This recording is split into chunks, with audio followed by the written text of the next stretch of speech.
Hello, this is the webcast on analyzing competition. We use two tools to determine with whom and how a firm competes, which are important factors to understand about a firm. This type of analysis acts as a nice complement to the internal and external analyses we've discussed previously, because the internal analysis helps to identify the things and processes a firm does well, and the external analysis identified the strength of competitive rivalry as a whole by considering the entire landscape of competitors. But few firms can consider the actions of all their competitors at once. Instead, they often focus in on a few of their key competitors. To identify those key competitors, we use strategic group mapping. To construct a strategic group map, you start by determining the dimensions on which you think the industry competes. These are a few examples of the commonly used dimensions across industries and the levels of those dimensions. For a strategic group map, these dimensions should be determined by which dimensions you think the customers in that industry care about the most, because this will specify the strategic factors that firms will change to compete more effectively.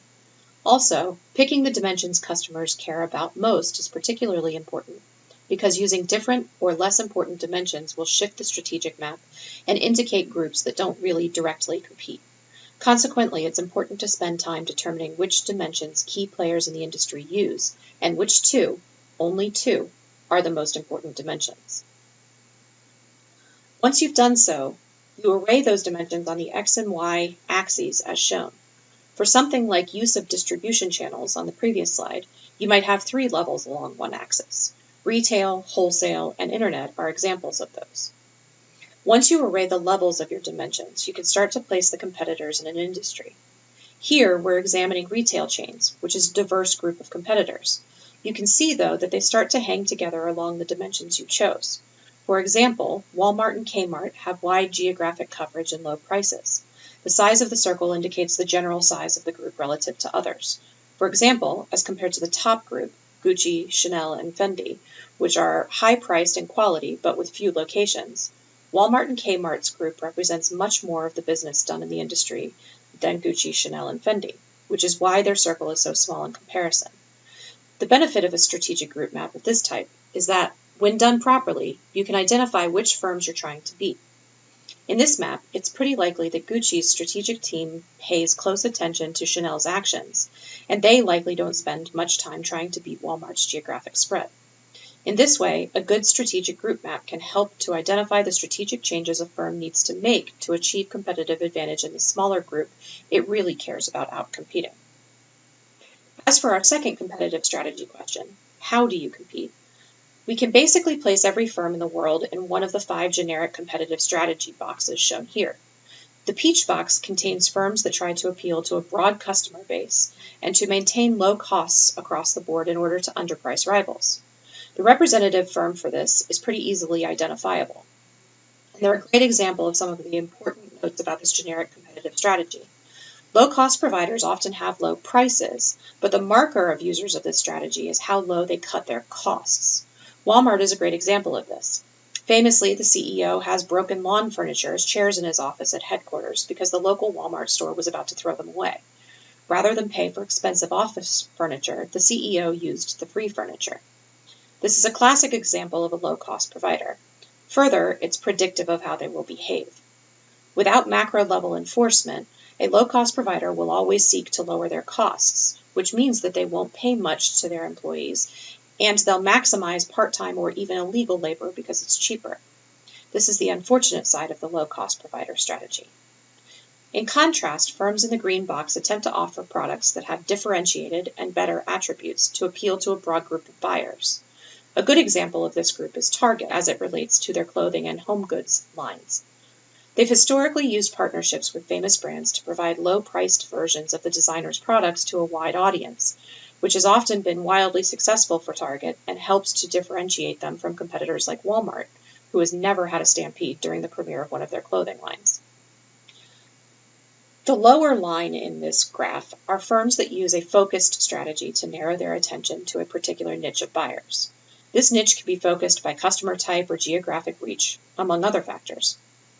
A good example of the focused low-cost firm is Southwest Airlines, which maximized cost savings by operating and maintaining only one type of aircraft, Boeing 737.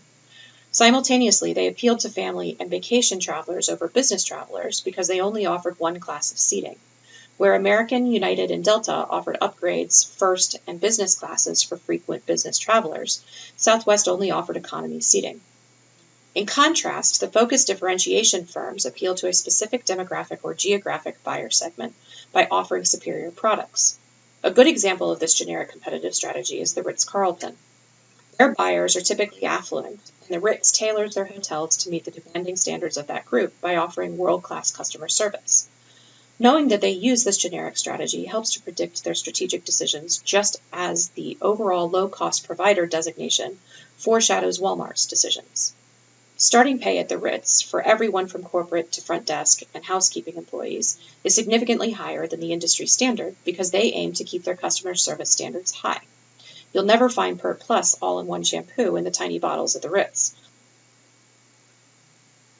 The best cost provider is a hybrid strategy between all of these generic competitive strategies.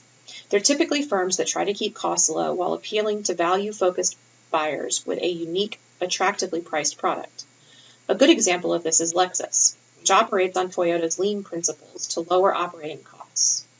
Because of this, their cars are generally priced below their strategic group competitors, which appeals to buyers who want to drive a car with luxury amenities and high-end safety features without paying for the BMW or Mercedes-Benz badge. Each of these generic competitive strategies has its benefits and drawbacks, but the best cost provider strategy is a particularly fine line to walk. All too often, a firm that is neither low cost nor differentiated and tries to appeal to a broad as well as focused buyer segment ends up having no competitive strategy, rather than having a hybrid strategy. We call this stuck in the middle. Sadly, this is Radio Shack's story. At certain points in their 95-year history, they used a clear, focused differentiation strategy by carrying 8 brands of transistors to appeal to tinkerers, people who knew how to weld mainframe components and operate ham radios. That market niche dried up as manufacturers made it easier to replace a product rather than fix it, and fewer people even knew what RAM was, let alone how to add more to their computers. At that point, Radio Shack moved towards a broad, low-cost strategy by carrying a wide variety of cell phones and alarm clocks, and then they slid directly into the middle and got stuck. They couldn't figure out who they were, and consequently, they didn't have any guiding principles for strategic decision-making. In early 2015, they declared bankruptcy and closed their stores. Theirs is a cautionary tale for many older firms, which often struggle to redefine themselves as macro-level trends render their previous competitive strategies inadequate.